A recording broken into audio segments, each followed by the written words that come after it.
Welcome to Season 5, Episode 8. This place takes place in Lenox, Massachusetts. We welcome you to the Mount Estate. Intro. My name is Michael Pappas.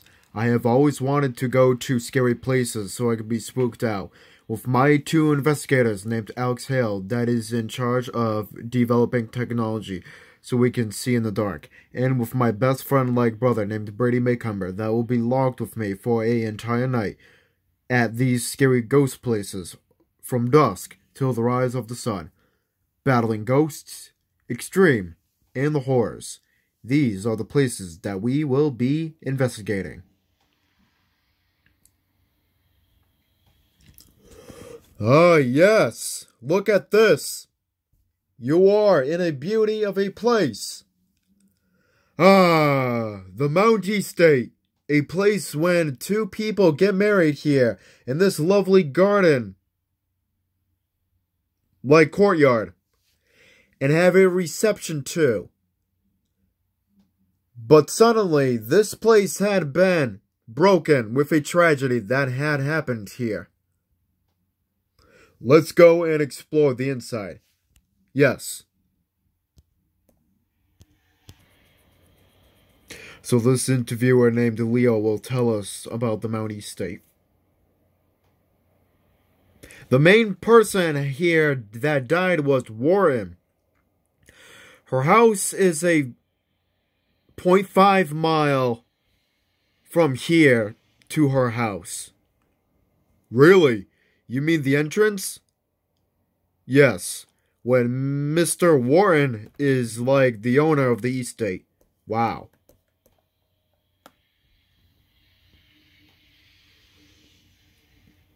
Mount Estate in Lenox here in Massachusetts is a country house-like club place to the home of Edith Wharton that designed this house and its grounds. The place welcomes 50,000 visitors each year. Wow, 50,000 a year? That's today, when way more than 4th graders and a high school of kids. And so now, this video will help you understand more about the Mount Estate. We shall pull it up in a minute.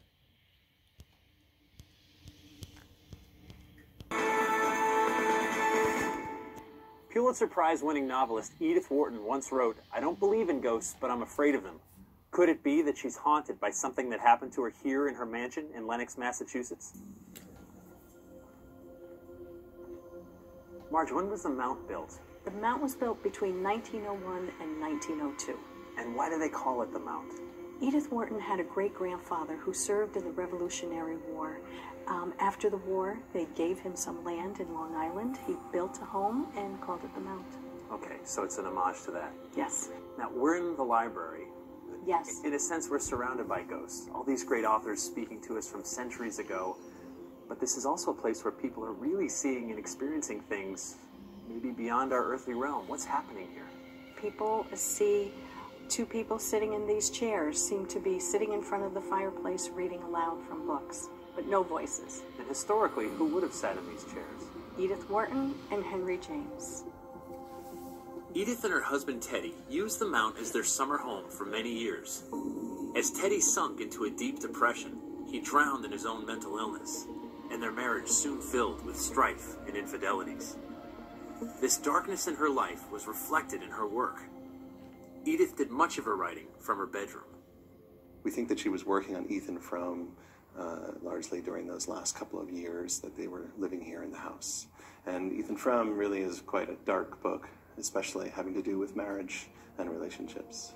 So for someone who claims that she didn't believe in ghosts, she seemed to have a lot of superstitions, right? Well, yes, I mean, we think actually her relationship with ghosts and the supernatural is a little complicated. You know, I don't know that she ever came out and said, "I believe in ghosts."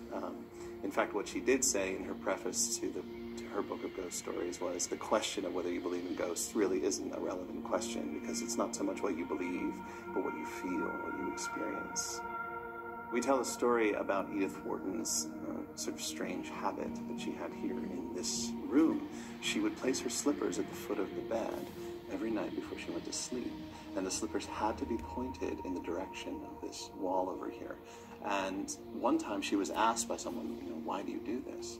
And her answer was kind of strange. She said, so the hobgoblins won't watch me while I sleep. Robert, what room are we in now? So this room is called Teddy Wharton's den. And we think that this is the room where Teddy Wharton would have spent most of his time here at the house. I understand this room is kind of a hot spot for some of the ghostly activity. What's happened in here? Well, actually, just recently on a ghost tour, I was...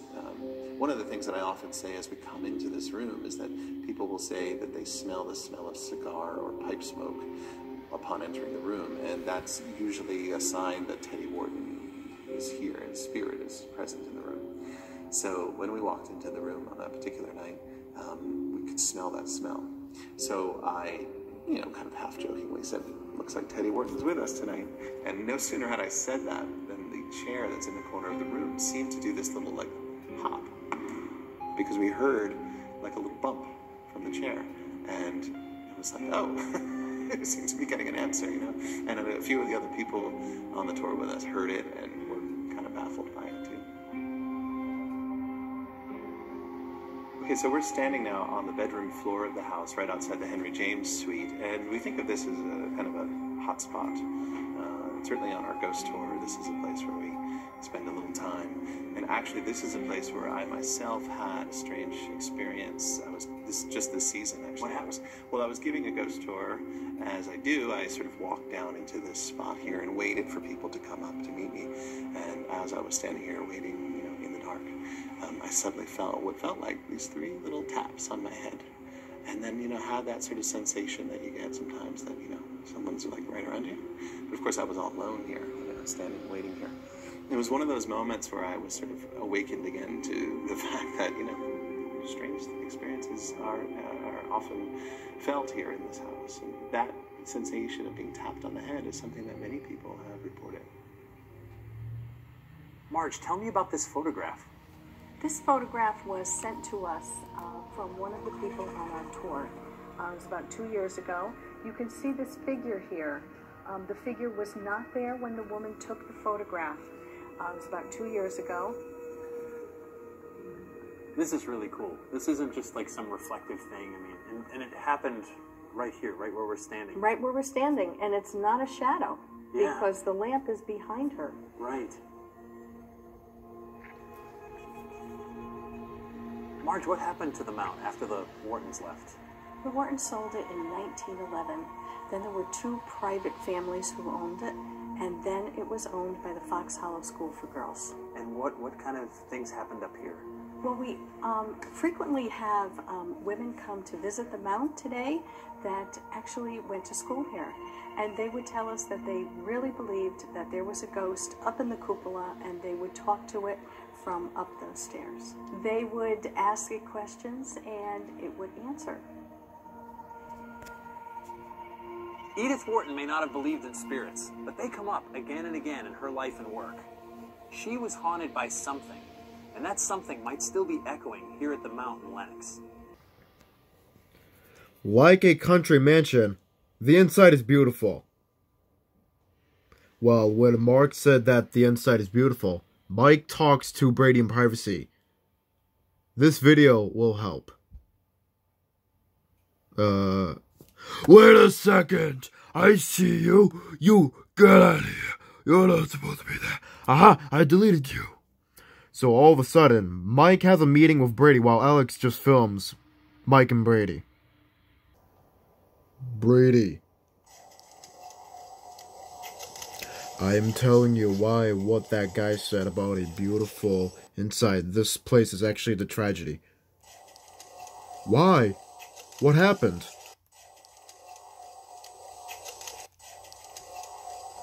I think Edith Wharton died here because people does not know how she died.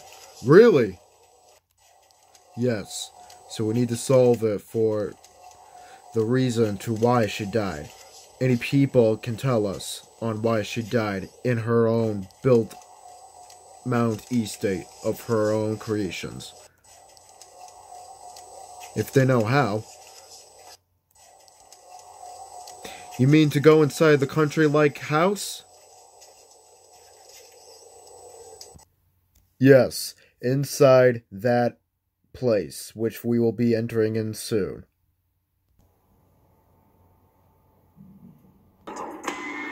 We've been waiting. Mount Estate, a beautiful place in Lenox, Massachusetts. That now a tragedy had happened. Mike is curious to know, why did Edith Wharton died here? Do you know why Edith had died? Well, it happened on the first day on June 1937, when she was decorating the estate. She actually suffered a heart attack and collapsed. Mo!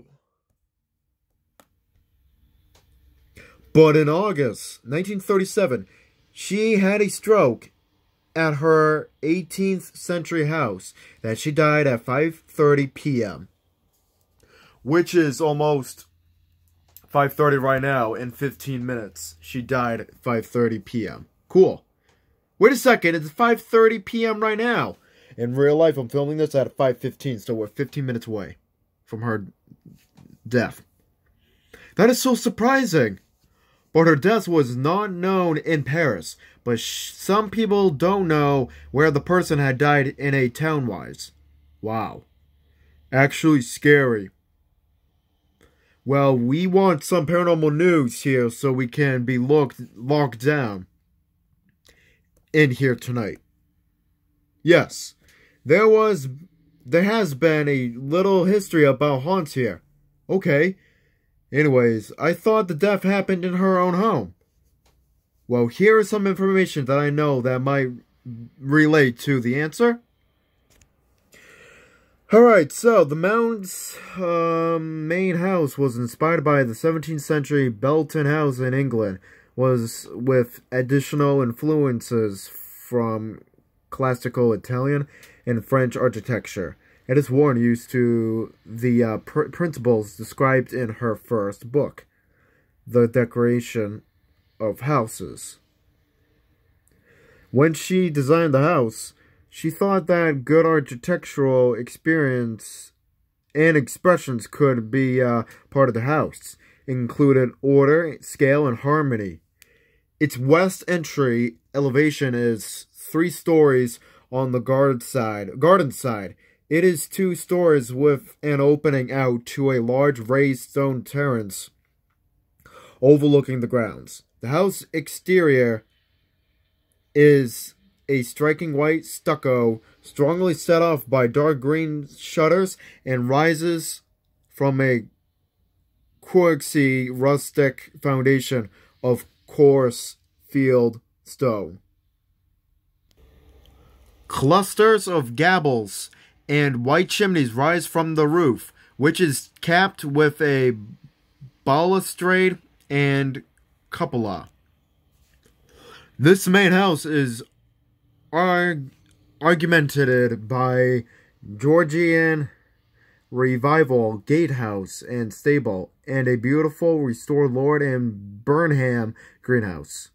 Warren's sometime collaborator Ogden Codman Jr. assisted with the architectural design.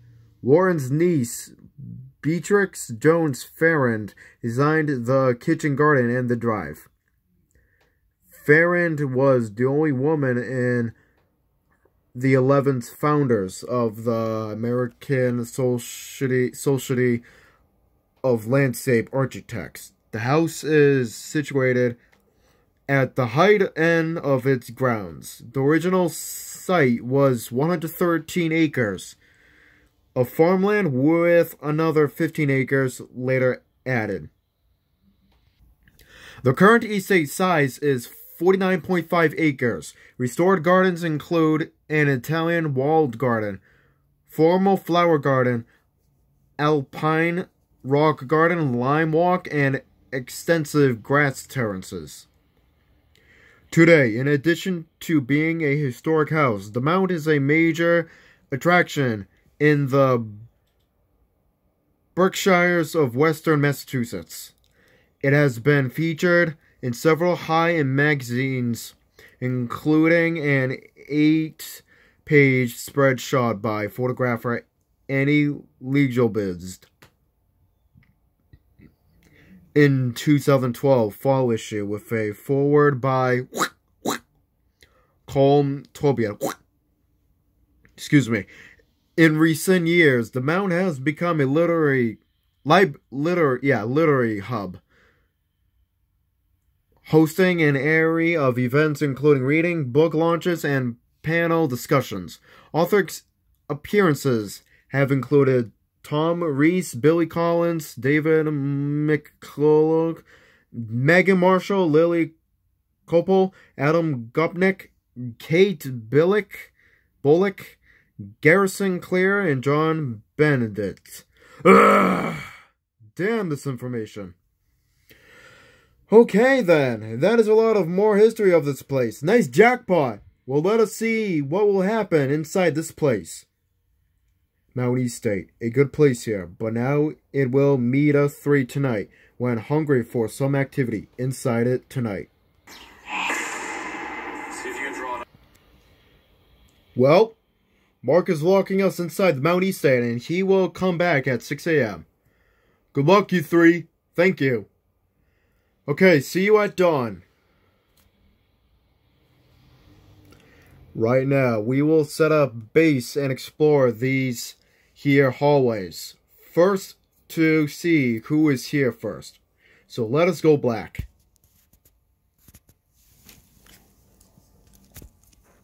Any spirits in the hall? Oh, bro, look at these pictures. Shakespearean. Well, no. Or maybe. Well, here is the living room. Bro, I hear footsteps. They are coming to us. I know for sure.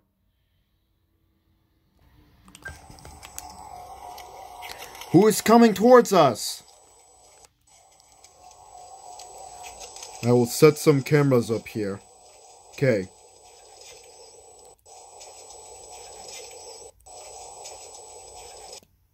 No voices, so let us move on now.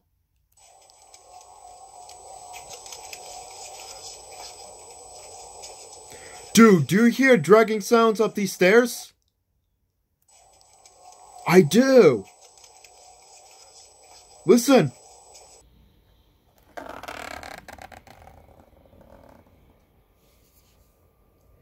Who is dragging something up here? I guess this camera will be for the West Hall. Go up, Brady. Go up more. Why? Because I can hear some noises. Like what? Footsteps and dragging sounds. Like what you heard. Duh. Oh, wait.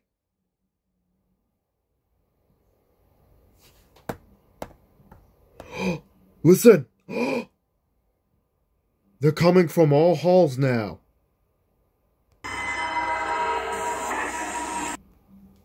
Mike and Brady and Alex are walking slowly up the stairs when they both hear noises such as dragging sounds. Whoops. Anybody up here? That was me, Alex.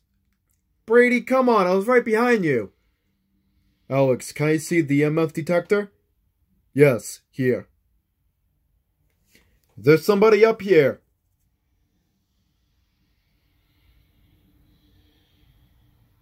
Did you have something important to drag? Oh, dude, I found the room. No way. This is the room when Warren slept in and probably died in. Oh, my.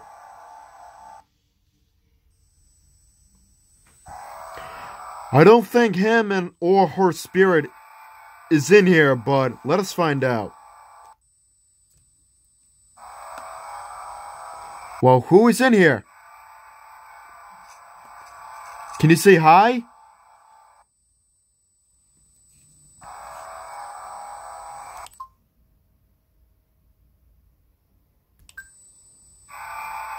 Yes, I did hear that.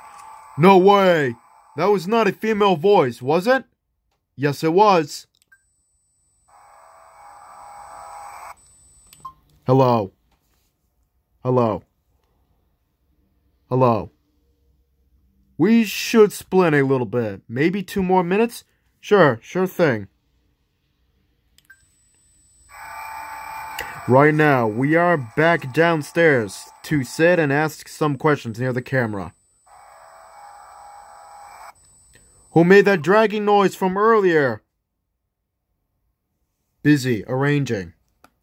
Busy arranging. Busy arranging.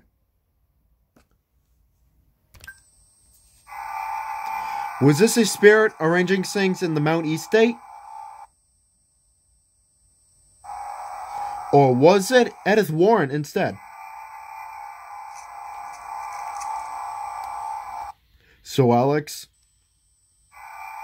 he wants us to go back to look over what them cameras had caught. Alright, so going back to base camp, which is the front of the, where we got locked in. So let's see what we got here.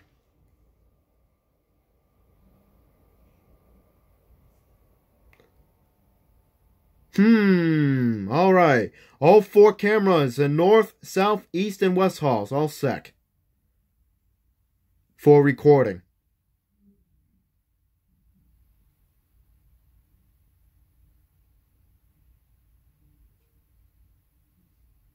Oh my, this camera's recording picked up some footsteps in the west hall. You're kidding me. We were just there earlier. I know. It's creepy, huh? It's very creepy. We were just there earlier. Very creepy. Yeah, I know that. Alright, then, let's see what happens in the, east hallway or something else. Who's down there in the west hallway?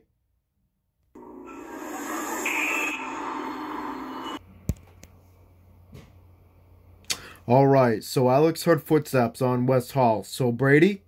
What? Let us split. Okay, good! Alright, so what's going to happen is I will investigate south and north hallways, stairs, and Warren's room. Okay, then I will investigate the west hall, which so far is the jackpot, and the east hall, and the dining room. Okay, good idea. I will just look on these here 4 hall cameras to see what I can find. Good plan. So, I have a walkie-talkie that I will respond to you guys that goes with matching colored walkie-talkies. Here, Brady, you are the red walkie-talkie, while I will use the other red one so I can talk into yours. Okay, Brady? Alright. Mike, yours is going to be green, so I can speak into the other green one so you can hear me. Okay. Okay, let's break. If I see something, I will let you both know, and I will talk anytime into your walkie-talkies to let me know what is up. Okay. I'm a little bit scared. Break.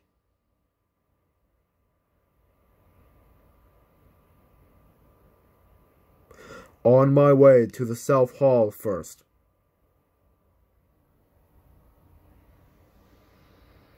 Oh God, it says the West Hall, the most active hallway that Alex had noticed.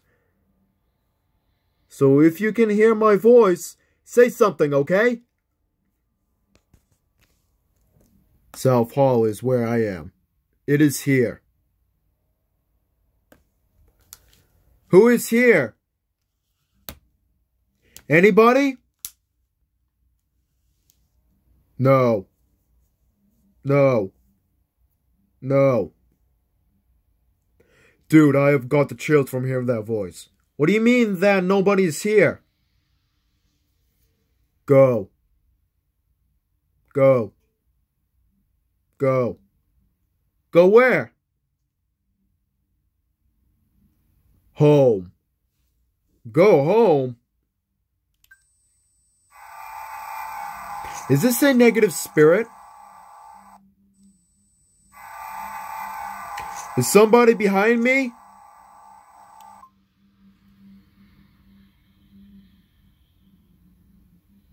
Oh my god, dude! I feel hands on my shoulders. Is this you, Edith Wharton?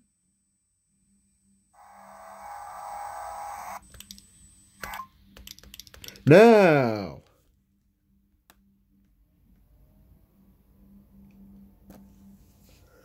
we bring you to Alex to see what is going on with him.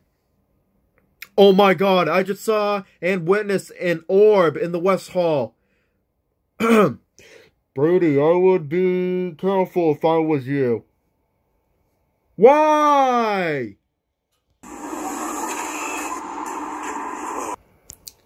And so, the wrapping of Edith Wharton's own estate, this happens.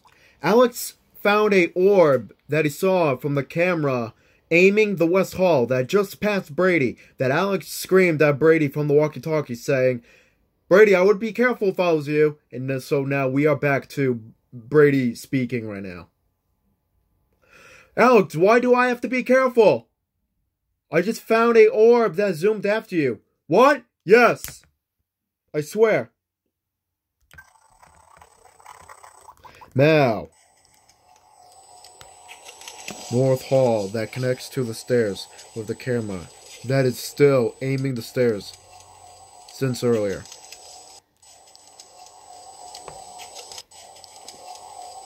You here?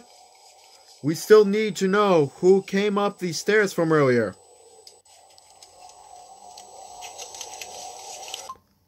Just told you earlier.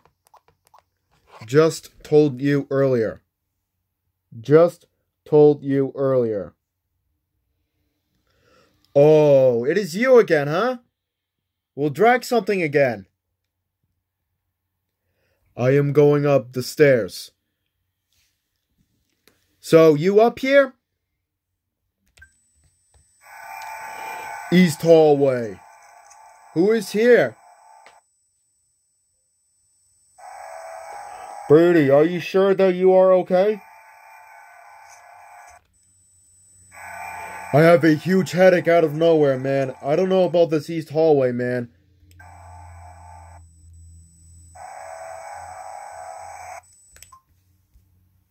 Uh-oh. Okay, come back then. Well, it is officially 5:30 now. And it is in the morning, and I have to say something in Edith. In her room. Alright, Edith. We have a half an hour before we leave. You built a nice place, and I thank you for seeing us here. Goodbye, and thank you for having us here. We have been your lovely guests here at the Mount Estate. And so that is all for the wrap-up of the Mount Estate, with me saying a nice goodbye to Edith Wharton in her room in the West Hall, while Brady finishes off in the East Hall. And that is it. The end of the Mount Estate.